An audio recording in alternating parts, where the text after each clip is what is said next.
नमस्कार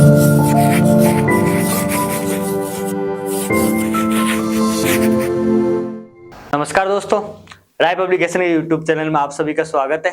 आज अपन बात करने वाले हैं अभी हाल ही में दिए गए पद्म पुरस्कार के बारे में। पद्म पुरस्कारों की घोषणा आप सभी को पता है 26 जनवरी के दिन कर दी जाती है, परंतु राष्ट्रपति भवन में ये मार्च अप्रैल के महीने में उन्हें दिए जाते हैं। अभी ये काफी चर्चा का विषय भी रहा है और आप सभी को पता है पद्म पुरस्कार से आपके एक क्वेश्चन एग्जाम में पक्का आता है।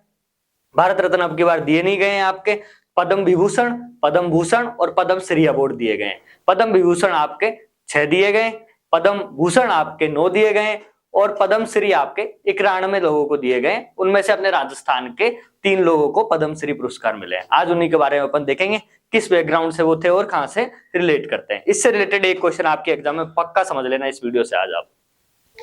उससे पहले अपन देख लेते हैं आज कि ये जो पुरस्कार होते हैं ये इनके बारे में थोड़ी जानकारी ले लेते हैं बेसिक। आपको पता है भारत का सर्वोच्च नागरिक सम्मान पुरस्कार जो है वो है आपका भारत रत्न।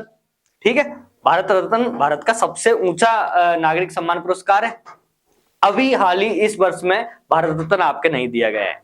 भारत रत्न भारत का सबसे ऊंचा सर्वोच्च नागरिक पुरस्कार है आपका। दूसरे नंबर पे जो आपका पुरस्कार आता है वो आपका पद्म विभूषण और तीसरे नंबर पे आपके सबसे बड़ा है पद्म भूषण और चौथे पे है पद्म श्री। ठीक है, इन सभी पद्म पुरस्कारों की शुरुआत आपके 1954 से की गई थी। ठीक है, 1954 में कब से की गई थी? 2 जनवरी 1954 से आपकी इनकी शुरुआत की गई थी। पद्म पुरस्कार की शुरुआत आपके 2 जनवरी 1954 से रेगुलर दिए जा रहे हैं। अभी वर्तमान में मैंने आपको बताया भारत रत्न आपके सबसे सर्वोच्च पुरस्कार है, पद्म विभूषण उसके बाद में पुरस्कार दूसरे नंबर पर होता है आपके, दूसरा सबसे बड़ा सर्वोच्च नागरिक पुरस्कार है आपके। ये किस लिए दिया जाता है आपके? तो किसी भी क्षेत्र में, विशिष्ट क्षेत्र में असाधारण या विशिष्ट सेवा के लिए आपके पद्म विभूषण दिया जाता है। मतलब ऐसा कोई कार्य किया हो जो असाधारण हो, दूसरे लोगों से अलग हो और विशिष्ट सेवा के लिए। अच्छा, ये लाइन आपके राष्ट्रपति भवन के द्वारा जो आपके पद्म पुरस्कार की लिस्ट जारी की जाती है उसमें ये ऐसे कैसे तीनों लाइन लिख रखी है कि पद्म। अच्छा, आपको पता है सारे जो नागरिक सम्मान पुरस्कार है ये किसी सेवा के लिए दिए जाते हैं। उनमें बस आपको डिफरेंस जो देखने को मिलेगा वो मिलेगा पद्म विभूषण तो आपके असाधारण एवं विशिष्ट सेवा के लिए दिए जाते हैं।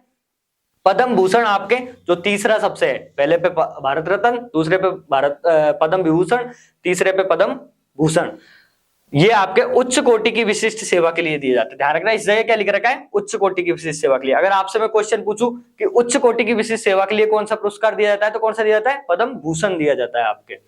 और वहीं विशिष्ट सेवा के लिए जो पुरस्कार दिया जाता है वो दिया जाता है आपके पद्म श्री। तीनों में डिफरेंस पता चल गया आपको।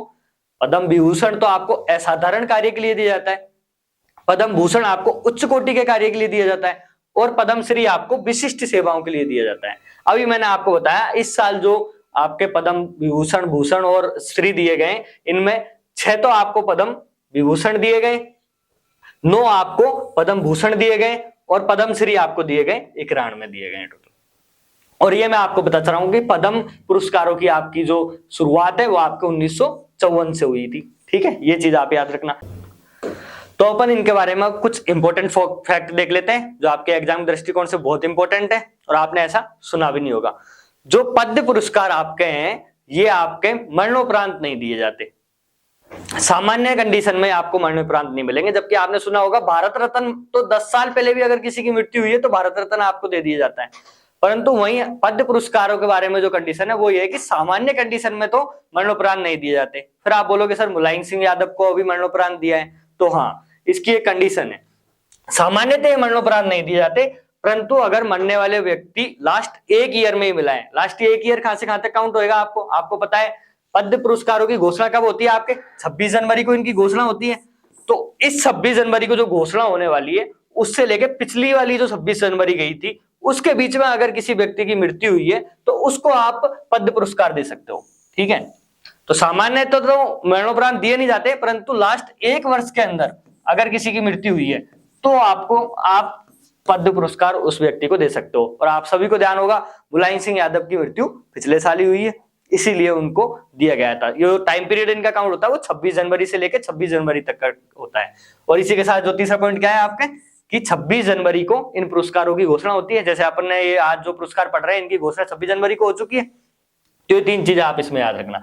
दूसरी चीज इसमें जो इंपॉर्टेंट चीज ये है आपकी कि जो टोटल पद्म पुरस्कार आपको दिए जाते हैं, अभी आपके कितने दिए गए 91 तो पद्मश्री, 6 पद्म विभूषण और 9 पद्म भूषण, टोटल इनको जोड़ेंगे तो कितने होंगे आपके 106।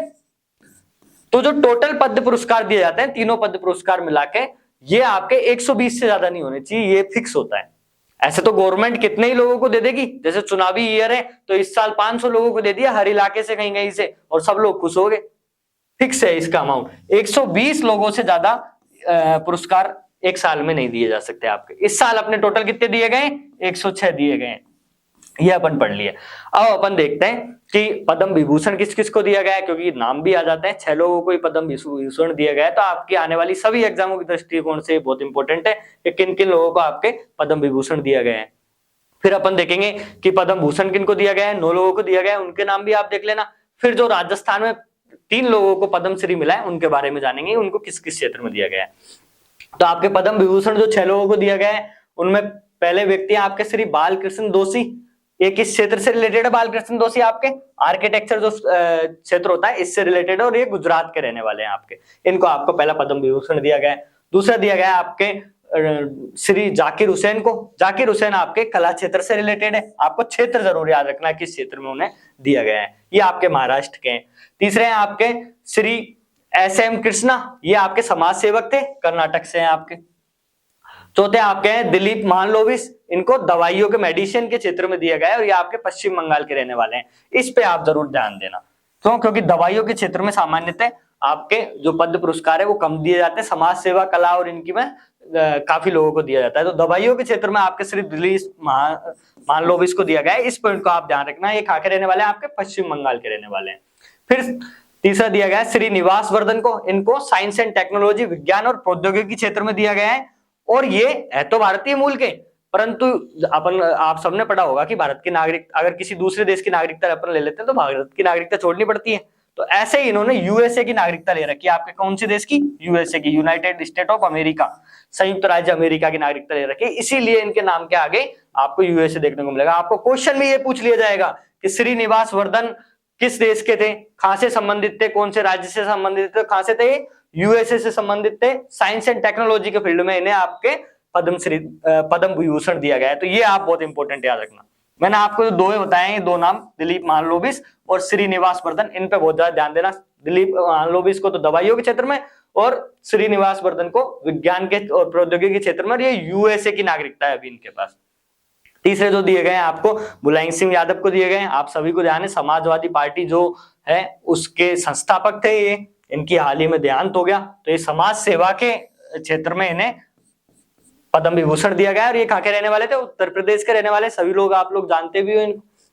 तो ये आपके 6 पद्म विभूषण थे, इनमें से आपके लिए इंपॉर्टेंट ये हो जाते हैं, ये आपके मरणोपरांत दिए गए हैं, ठीक है। साथ ही में आपके बालकृष्ण दोषी भी, इनको भी मरणोपरांत दिया गया है और दिलीप महालनोबिस जो आपके दवाइयों में है इनको भी मरणोपरांत दिया गया है। इन 3 का नाम आप ऐसे याद रखना, ठीक है। कौन कौन? बालकृष्ण दोषी, दिलीप महालनोबिस और मुलायम सिंह यादव। फिर अभी देखते हैं अपन पद्म विभूषण। पद्म विभूषण आपको पता है 9 लोगों को दिया गया है। इन 9 लोगों का आप नाम बिल्कुल लिख लेना कॉपी में, इंपॉर्टेंट होता है आपके। कौन कौन से? तो SL भरप्पा, कुमार मंगलम बिरला, दिलीप धर, वाणी जयराम, इनको दिए गए। साथ ही में इनको आपको क्षेत्र भी याद रखना है। जैसे SL भरप्पा को आपके शिक्षा और साहित्य क्षेत्र में दिया गया है। कुमार मंगलम बिरला ग्रुप का आपको सभी को ध्यान होगा किससे? उद्योग क्षेत्र से रिलेटेड है। दिलीप धर को आपको साइंस एंड टेक्नोलॉजी में दिया गया है। वाणी जयराम को आपको कला क्षेत्र में दिया गया है। अच्छा, पद्म विभूषण आपके लिए बहुत इंपॉर्टेंट हो जाते हैं। पद्म भूषण के आपको नाम याद, 9 नाम तो याद रखने ही है। फिर आपके जो 5वां पद्म भूषण दिया गया है वो दिया गया है स्वामी चिन्नजीयर को, आध्यात्मिक क्षेत्र में दिया गया है, इनको स्पिरिचुअल क्षेत्र में दिया गया है।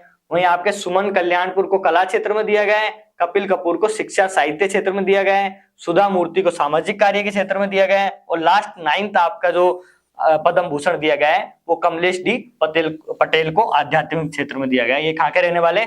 आपके तेलंगाना के रहने वाले हैं। पटेल नाम सुनकर आप ये मत देखना कि ये गुजरात के रहने वाले। अब अपन देखते हैं, ये तो आपके पद्म विभूषण और भूषण हो गए। अब देखते हैं पद्म श्री जो टोटल 91 में दिए गए उनमें से अपने राजस्थान के 3 लोगों को पद्म श्री मिले हैं, उनके बारे में देखते हैं, उनके कार्य के बारे में देखते हैं। आपको पता है इन तीनों में से ये तीनों के तीनों किसी न किसी एग्जाम में आएंगे, हर एग्जाम में रिपीट होकर आपके एक क्वेश्चन इनसे रिलेटेड जरूर आएगा, तो आपके बहुत इंपॉर्टेंट हो जाते हैं।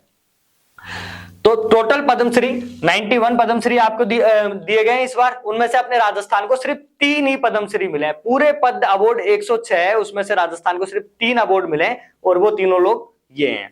सबसे पहले अपन देखते हैं लक्ष्मण सिंह।